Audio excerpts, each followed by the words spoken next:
ബ്രദറും സിസ്റ്ററും കുട്ടിക്കാലത്ത് എങ്ങനെയായിരുന്നു? വഴക്ക് കൂടുക അല്ലെങ്കിൽ ഈ പറയുന്ന മാതിരി നല്ല സ്നേഹമുള്ള? ചേട്ടൻ ഭയങ്കര സ്നേഹമുള്ള സ്വഭാവമായിരുന്നു കുട്ടിക്കാലത്ത്. അതായത് ഭയങ്കര പൊസസീവ് ആയിരുന്നു. ഞാൻ അടുത്ത വീട്ടിലെ കുട്ടികളോട് മിണ്ടണ പോലും ഇഷ്ടമില്ലാത്ത ഒരേട്ടൻ. അങ്ങനെ എന്നെ ഇങ്ങനെ കൊണ്ട് നടക്കുമായിരുന്നു. പിന്നെ വലുതായപ്പോൾ ഒരു ഇതൊക്കെ മാറി ഓരോരുത്തരുടെ. പക്ഷെ എനിക്ക് തോന്നുന്ന അച്ഛൻ്റെ മരണം മുരളിയേട്ടനെ ഭയങ്കരമായിട്ട് ബാധിച്ചിട്ടുണ്ട്. അത് പിന്നെ ഇപ്പോൾ വീണ്ടും ആ ഒരു പഴയ ചേട്ടനായിട്ട് ഇപ്പോൾ എനിക്ക് തിരിച്ചു കിട്ടിയിട്ടുണ്ട്. ഇപ്പോൾ എനിക്കൊരു പനി വന്നാൽ പോലും ഇപ്പോൾ വിളിക്കും എന്തായെന്ന് വെച്ചിട്ട്. അപ്പോൾ ആൾക്കെന്നെ ഒരു തോന്നലുണ്ട്, ഇപ്പം അച്ഛൻ മരിച്ചപ്പം എനിക്കും ആരുമില്ല ആൾക്കും ആരുമില്ല എന്നൊരു തോന്നൽ. അതുകൊണ്ടായിരിക്കും അച്ഛൻ്റെ മരണത്തോടു കൂടി സത്യം പറഞ്ഞാൽ ചേട്ടന് ഒരു തിരിച്ചു കിട്ടിയ ഫീലിംഗ് എനിക്കിപ്പോൾ ഭയങ്കര. പണ്ട് അങ്ങനെയായിരുന്നു മുരളിയേട്ടനെ. എവിടെ പോകുമ്പോഴും എന്നെ എന്തുമാതിരിയാണ് നോക്കുക എന്നറിയാം. ഞാൻ പണ്ട് ഇങ്ങനെ സ്കൂളിലൊക്കെ അഭിനയിക്കുമ്പോൾ ഡ്രാമയിലൊക്കെ അഭിനയിക്കാൻ പോകും. ഇപ്പോൾ രാത്രിയാണെങ്കിൽ ചേട്ടനെ വന്ന് നിൽക്കുക, എന്നിട്ട് ആളെ എന്നെ കൂട്ടിക്കൊണ്ടുവരിക വീട്ടിലേക്ക്. അങ്ങനെ നോക്കിയിരുന്ന ഒരാളാണ്. പിന്നെ എന്തോ ഈ അധികാരങ്ങൾ വരുമ്പം ചുറ്റും ആൾക്കാർ കൂടും.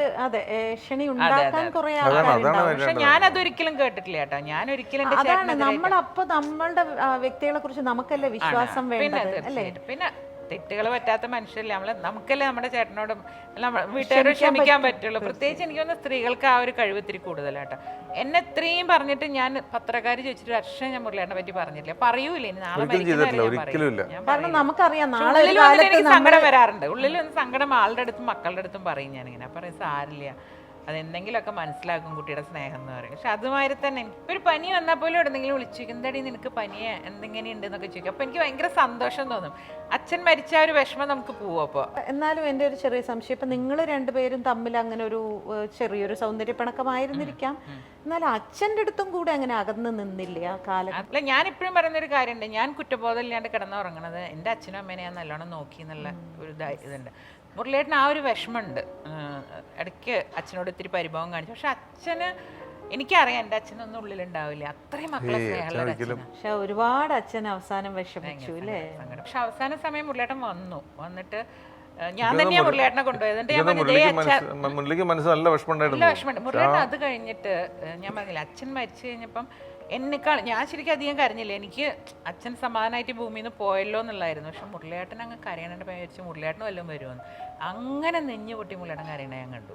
അത് കഴിഞ്ഞിട്ട് പിന്നെ മുരളിയേട്ടൻ ശരിക്കും ചിരിച്ച് ഞാൻ പിന്നെ കണ്ടിട്ടില്ല. അപ്പോൾ എനിക്കൊന്ന് ഉള്ളിൽ വിഷമമുണ്ട് എവിടേക്കോ ആൾക്ക്. അതായിരിക്കും എൻ്റെ അടുത്ത് ഇത്രയും ഇപ്പം അടുപ്പം ഇങ്ങനെ കാണിക്കുന്നത്. അപ്പോൾ അതോടുകൂടി ഒറ്റപ്പെട്ടു എന്നൊരു തോന്നലോ അച്ഛൻ്റെ അടുത്ത് പറഞ്ഞമാതിരി ചെറിയ ചെറിയ പിണക്കങ്ങൾ. പക്ഷെ അച്ഛൻ ഇതൊന്ന് ഇത്ര മുരളിയേട്ടൻ പിണങ്ങി എന്ത് കാണിച്ചാലും മുരളിയേട്ടൻ്റെ സ്വീറ്റ്സൊക്കെ ഭയങ്കര ഇഷ്ടമാണ്. എന്നിട്ട് രാവിലെ ആകുമ്പോൾ ഇതെല്ലാം കെട്ടിക്കൊടുത്തായിരിക്കും മോന്. ഈ മുരളിയേട്ടൻ വരാത്ത സമയത്ത് മുരളിയേട്ടന് ഇഷ്ടമുള്ള എല്ലാ സാധനവും കെട്ടിക്കൊടുത്തായിരിക്കും. എന്നിട്ട് ഞാൻ ഇട്ട് വാരും അച്ഛന്. ഇനി നാളെ ചീത്ത പറയാൻ വേണ്ടി നല്ലോണം കെട്ടിക്കൊടുത്തായിരിക്കും തമാശയ്ക്ക് പറയും. എന്നാലും അച്ഛൻ ഒരു കുറവും വരത്തില്ല. എനിക്ക് എന്ത് വാങ്ങിത്തരണം അതേമാതിരി മുരളിയേട്ടൻ്റെ വീട്ടിലെത്തിക്കും. ഇപ്പോൾ ഇവിടുന്ന് ഡൽഹിയിൽ നിന്നൊക്കെ വരുമ്പോൾ നല്ല മാങ്ങയൊക്കെ കൊണ്ടുവരും. ഉണ്ടെങ്കിൽ ഒരു കൊട്ട മോനുള്ളതാണ് അവിടെ. അത് മരിക്കണ ഒരു അച്ഛൻ ചെയ്തിരുന്നു. കുട്ടിക്കാലത്ത് ഈ വിഷു, ഓണം അങ്ങനെയുള്ളതിനൊക്കെ നിങ്ങളുടെ കൂടെ അച്ഛൻ എങ്ങനെയാന്ന് വെച്ചാൽ ഉത്രാടത്തിന് മുരളിയേട്ടൻ്റെ അടുത്ത് പോകും, തിരുവോണത്തിന് എൻ്റെ അടുത്തേക്ക് വരും. അങ്ങനെയാണ്. പിന്നെ ഇപ്പം അച്ഛന് അത്ര പോകാൻ പറ്റാണ്ടായി തുടങ്ങി. ഗുരുവായൂർ വരെ പോവുകയുള്ളൂ. പോയിട്ട് തിരുവോണത്തിന് എൻ്റെ അടുത്ത് വന്ന് ഊണ് വെച്ചിട്ട് പോകും. അങ്ങനെയാണ് അച്ഛൻ്റെ പതിവ്. അപ്പോൾ ആരെങ്കിലുമൊക്കെ ഉണ്ടാവും, പാർട്ടിക്കാരെല്ലാവരും ഉണ്ടാവും. പിന്നെ വിഷുവിനും വരും എൻ്റെ അടുത്താണ് വരിക. ഇങ്ങനെ കാരണം ഞാൻ ചോദിക്കും, അച്ഛാ ഞാൻ ഒന്ന് വീട്ടിൽ പൊക്കോട്ടെ. അപ്പം പറയും നീ പൊക്കോ, ഞാൻ അങ്ങോട്ട് വരാമെന്ന് പറയും.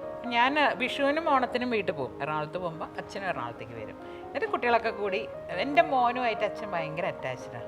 ഈ 4 മക്കളിലും വെച്ചിട്ട് ഏറ്റവും അടുപ്പം എൻ്റെ മോൻ്റെ അടുത്താണ്. അപ്പം മോൻ എവിടെയാണ് അച്ഛൻ പറയും അവിടെയാണ് അച്ഛൻ്റെ ഓണം വിഷു എന്ന് പറയും.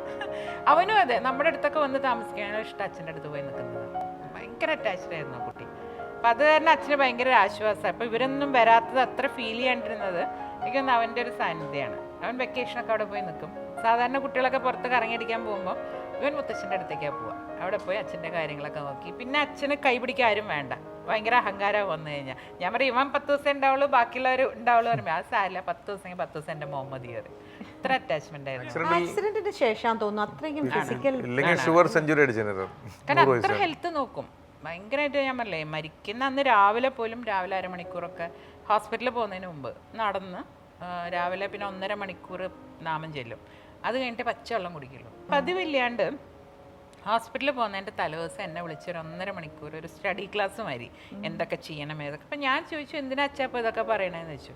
അല്ല മനുഷ്യൻ്റെ കാര്യമല്ലേ, ഒന്നും പറയാൻ പറ്റില്ല. പിറ്റേ ദിവസം അച്ഛൻ 4 മണിക്കാണ് ഹോസ്പിറ്റലിൽ പോണത്. രാവിലെ ഇരുന്നിട്ട് എന്നെ വിളിച്ച് ഇതേ പറഞ്ഞ കാര്യങ്ങൾ എന്നെ വിളിച്ചിരുത്തി പറഞ്ഞു. അപ്പം തന്നെ ഞാൻ അങ്ങനെ പറഞ്ഞു, എന്തിനാ അച്ഛൻ ഇങ്ങനെയൊക്കെ പറയണ അച്ഛാ? അപ്പം പറഞ്ഞു, അല്ല എപ്പോഴും എനിക്ക് പറയാൻ പറ്റിയില്ല എന്നൊരു, വയസ്സായി തുടങ്ങിയില്ലേ മോളെ, എപ്പോഴും അവിടേക്ക് വിളിക്കാമെന്ന് അറിയില്ലല്ലോ. അപ്പം അതിന് മുമ്പ് എല്ലാം ചെയ്യേണ്ട കാര്യങ്ങളൊക്കെ എനിക്ക് പറഞ്ഞു തന്നിരുന്നു അച്ഛൻ.